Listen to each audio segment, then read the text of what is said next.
వాళ్ళు బాత్రూంలకు పోయిన టైంలో తప్ప ఏడికి పోయిన కెమెరాలు అయితే ముఖ్యం బిగులు అన్నట్టే వీడియోలు తీపించుకుంటారు.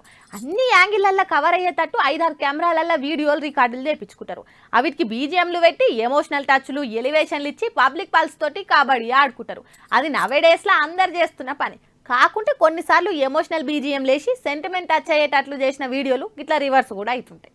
ఏ నినాదం వెనుకపోంటే ఏం స్వార్థం ఉంటుందో అని మహానుభావుడు లెనిన్ అప్పుడు అన్నాడు గాని పుడిగిన బతుకుంటే ఏ వీడియో రికార్డింగ్ వెనుకపోంటే ఏం స్వార్థం ఉన్నదో ఆ లీడర్కే ఎరకాని కొటేషన్ అప్డేట్ చేసేటోడు కావచ్చు. ఇవాళ పబ్లిసిటీ కోసం వీడియోలు తీయించుకొని లీడర్ ఒక్కలంటే ఒక్కలేరు, అందరూ సర్వమంగళం ఏలమే. అయితే మన కేటీఆర్ సార్ ఆటో లెక్కి హైదరాబాద్ లో తిరిగిండు కదా, ఆటోకు కేటీఆర్ ముంగట గోప్రో కెమెరాను ముందుగానే సెట్ చేసి పెట్టిరు. అటెంక లోపల ఇంకో కెమెరా, రోడ్డు మీద ఆటోను బయట నుంచి ఫాలో అవుతుంటా ఇంకో కెమెరా, ఇట్లా 4 యాంగిల్ 4 కెమెరాలు పెట్టి కవర్ చేసి వీడియో తీసిరు. అసలే ఇప్పుడు ఆటో డ్రైవర్ల ట్రెండింగ్ టాపిక్, ప్రతిపక్షానికి మైలేజ్ వచ్చే ముచ్చట. ఇక ప్రతిపక్ష వాళ్ళు దాన్ని ఎందుకు ఇచ్చి పెడతారు? ఆ ఎత్తుగడల భాగంగానే కేటీఆర్ సార్ ఆటో ఎక్కి డ్రైవర్తో ముచ్చట పెట్టిండు. ఇక దాని గురించి పేపర్లు టీవీలలో వార్తలు వచ్చినాయి, పబ్లిసిటీ బాగానే వచ్చింది. ఇక దానికి కౌంటర్ గా కాంగ్రెస్ వాళ్ళు ఈ కెమెరాల టాపిక్ ఎత్తుకున్నారు. కేటీఆర్వి అన్ని పబ్లిసిటీ డ్రామాలే తప్ప చిత్తశుద్ధి అనేదే లేదు.